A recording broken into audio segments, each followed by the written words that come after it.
جی شادی بیاہ کی کیا ضرورت ہے، پارٹنرشپ ہونی چاہیے۔ یہ نئی تہذیب کے جو گندے انڈے ہیں۔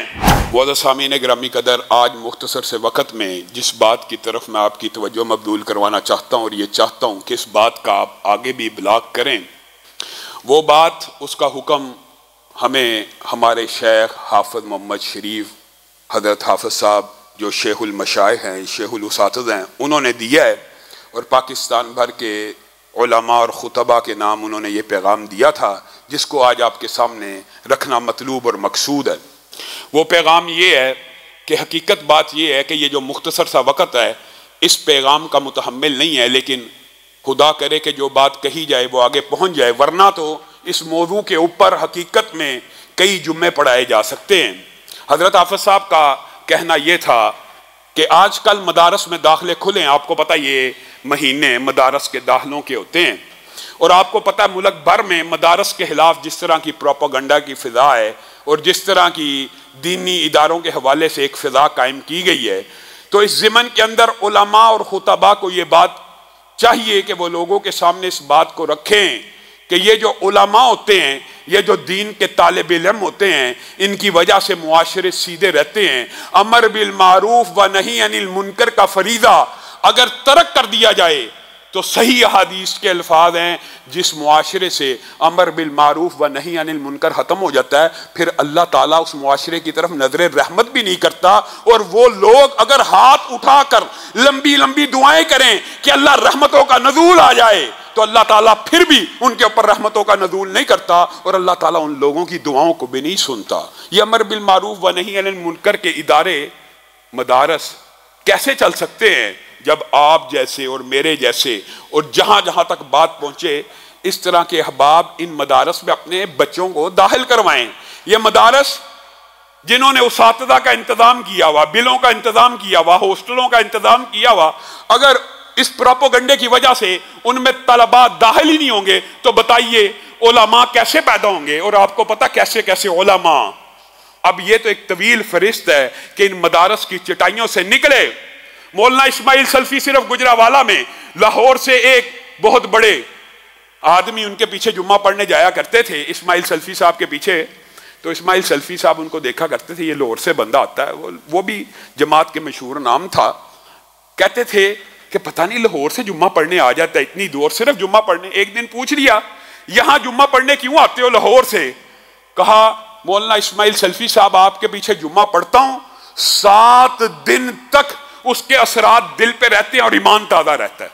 مولانا اسماعیل سلفی صاحب یہ وہ علماء ہیں ایماندار، ہمارے جیسا کوئی ہوتا تو بڑا خوش ہو جاتا اور اسی سے پھولے نہ سماتا، کہتا آتے رہو۔ وہ کہنے لگے آپ لاہور میں رہتے ہیں، وہاں پہ ایک مولانا داؤد غزنوی نامی خطیب ہیں، کبھی ان کے پیچھے بھی جمعہ پڑھ لینا، کبھی ان کے پیچھے بھی جمعہ پڑھ لینا، اگر میرے جمعے کا اثر اور ایمان 1 ہفتے تک تازہ رہتا ہے، میں تجھے گارنٹی دیتا ہوں مولانا داؤد غزنوی کے پیچھے جمعہ پڑھے گا 1 مہینے تک ایمان تازہ رہے گا۔ وہ بندہ یہ بات سن کے حیران رہ گیا کہ ایک خطیب کو میں اس کی مسجد میں آ کے کہہ رہا ہوں میں تیرے پیچھے جمعہ پڑھتا ہوں، وہ مجھے کہتا ہے مولانا داؤد غزنوی کے پیچھے چلا جا۔ کہا یہ نام سننا تھا، میں ان کے پیچھے جمعہ پڑھ کے آیا۔ اور پھر وہ خود بیان کرتا ہے، پھر 1 مہینے کی بات نہیں ہے، آج بستر مرگ پہ ہوں، وہ پڑے ہوئے جمعوں کا اثر اور ایمان آج بھی دل کے اوپر باقی ہے۔ وہ میرے بھائیوں یہ علماء نہ ہوں، اللہ کی قسم کیسے کیسے اقوال موجود ہیں تو انسان سارے کے سارے جانور بن جائیں۔ اگر علماء اور دین کے ادارے نہ ہوں تو یہ انسان جانور بن جائیں۔ اور یہ بات میں خود سے کہہ رہا ہوں، آپ آج کی بات بتلائیے بڑے پرملال، میں تو اس عورت کا، اس بچی کا نام بھی اپنی زبان پہ نہیں لانا چاہتا، حیوانات میں سے کوئی کسر باقی ہے؟ یہ شادی بیاہ کی کیا ضرورت ہے؟ یہ شادی کے ادارے کی کیا ضرورت ہے؟ پارٹنرشپ ہونی چاہیے۔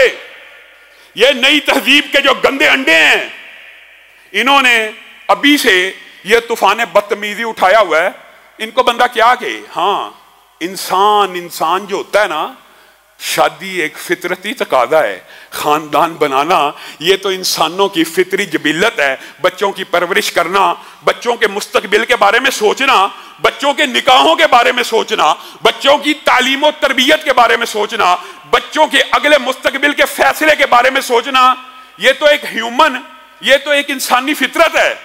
یہ اسی کو انسان کہتے ہیں۔ البتہ جو حیوانات ہوتے ہیں ان کے اوپر یہ کوئی ذمہ داری نہیں ہے، ان کے اوپر یہ ذمہ داری نہیں ہے کہ وہ اپنے بچوں کا مستقبل سوچے، کیا پڑھانا، کیا لکھانا، بچوں کی شادیاں کہاں کرنی ہے، حیوانات کی طرح زندگی گزاریں۔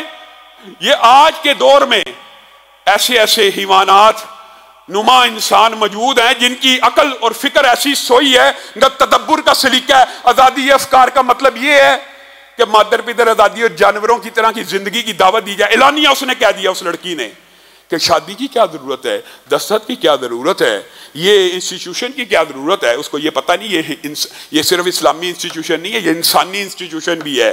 صرف حیوانات اس انسٹیٹیوشن سے مبرہ ہیں، صرف حیوانات ان لائبلٹیز اور ذمہ داریوں سے باہر ہیں۔ لیکن بات یہ ہے کہ آپ اور میں اس علم کی پرورش میں، اس علماء کی پرورش میں کیا کردار ادا کر رہے ہیں۔ ہمیں چاہیے کہ ہم اپنے گھروں کے بچوں کو ان دین کے اداروں میں بھیجیں۔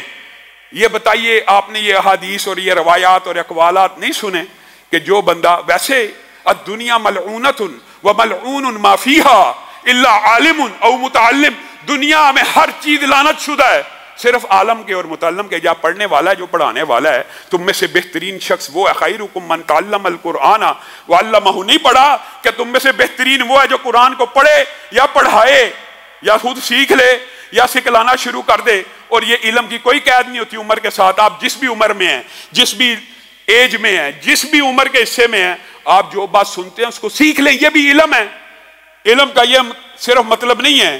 لیکن اگر ہم مدارس کی چٹائیوں سے اور اساتذہ کے بغیر علم حاصل کرتے رہیں گے، علم حاصل کرنا چاہیے، آپ کو بھی کرنا چاہیے، ہر بندے کو کرنا چاہیے، لیکن علم کے لیے بھی مدارس کی، اساتذہ کی، چٹائیوں کی، ابتدائی تعلیم کی ضرورت ہوتی ہے۔ ورنہ پھر غامدی اور مرزا جیلمی جیسے علماء معاشرے میں جو فتنہ اور فساد بپا کرتے پھرتے ہیں آپ کو نظر آ جائیں گے۔ یہ بھی آپ کی اور میری کوتاہی ہے۔ ہم نے مدارس سے وہ علماء کیوں نہیں پیدا کی؟ ہمیں کرنے چاہیے، اللہ کے فضل سے پیدا ہوتے چلے آئے ہیں اور آج بھی موجود ہیں۔ آج یہی درد دل آپ کے سامنے رکھ رہا ہوں کہ آپ نے نہیں سنا کہ ایک بچہ گھر سے اگر نکلے، یا ایک نوجوان یا ایک بوڑھا گھر سے نکلے کس کام کے لیے؟ علم حاصل کرنے کے لیے، تو آپ نے نہیں سنا کہ فرشتے اپنے پروں کو اس کے پاؤں کے نیچے بچھا لیتے ہیں، بلوں میں رہنے والی چونٹیاں اس کے لیے دعائیں کرتی ہیں، مچھلیاں جو سمندروں میں رہتی ہیں اس کے لیے دعائیں کرتی ہیں، درندے چرندے پرندے ہر مخلوق اس کے لیے دعا کرتی ہے۔ آسمان سے سکینت کا نزول ہوتا ہے۔ کوئی قوم کسی مجلس میں کسی مسجد میں نہیں بیٹھتی اللہ کی آیات کو سیکھنے کے لیے۔ آسمان کے فرشتے پروں کے ساتھ زمین سے لے کے آسمان تک اس خلا کو پر کر دیتے ہیں۔ رسول اللہ نے کہہ دیا، وہ کیا ہو گیا، کوئی 2 اونٹنیاں کیوں نہیں لے کے آتا؟ اے اللہ کے رسول، 2 اونٹنیاں روزانہ کہاں سے لے کے آئیں؟ وادی بطحا سے کوئی جا کے اونٹنیاں بغیر ظلم کے لے کے کیوں نہیں آتا؟ کیسے لائیں؟ کسی مسجد میں جاؤ، صرف 2 آیتوں کا ترجمہ یعنی مفہوم سیکھ لو، صرف 2 آیتوں کا، تو 2 اونٹنیوں کے خرچ کرنے سے زیادہ بہتر ہے۔ میں اور آپ اگر اپنے بچوں کو معاشرے کے اندر، یہ مدارس کے خلاف یہ بہترین NGOs ہیں، ان کے خلاف اتنی مہم ہے، ان کو چندہ نہ دیا جائے، ان کو بند کر دیا جائے، یہاں پہ یہ ہوتا ہوگا، برائی اچھائی ساتھ ساتھ چلتی ہے۔ کچھ مدارس کے اندر یہ جو اعمال مشہور ہوتے ہیں، ان کا سد باب کرنے کا مطلب یہ نہیں ہے کہ ان انسٹیٹیوشنز اور اداروں کو بند ہی کر دیا جائے اور ان کے خلاف ہر وقت پروپیگنڈے کی فضا کو قائم کر دیا جائے۔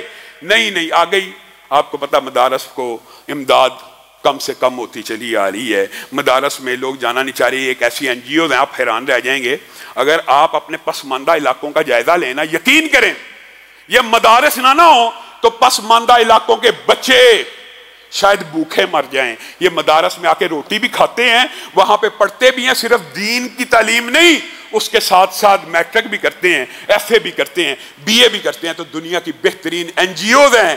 یہی حافظ صاحب کا پیغام ہے کہ خطباء، علماء، عوام، مدارس کے خلاف جو آج کے دور میں جھوٹا پراپوگنڈا ہو رہا ہے، اس کے اثر کو زائل کریں، اپنے بچوں کو، عوام کو مدارس کی اور دین کی تعلیم کی طرف راغب کریں۔ سبحان ربک رب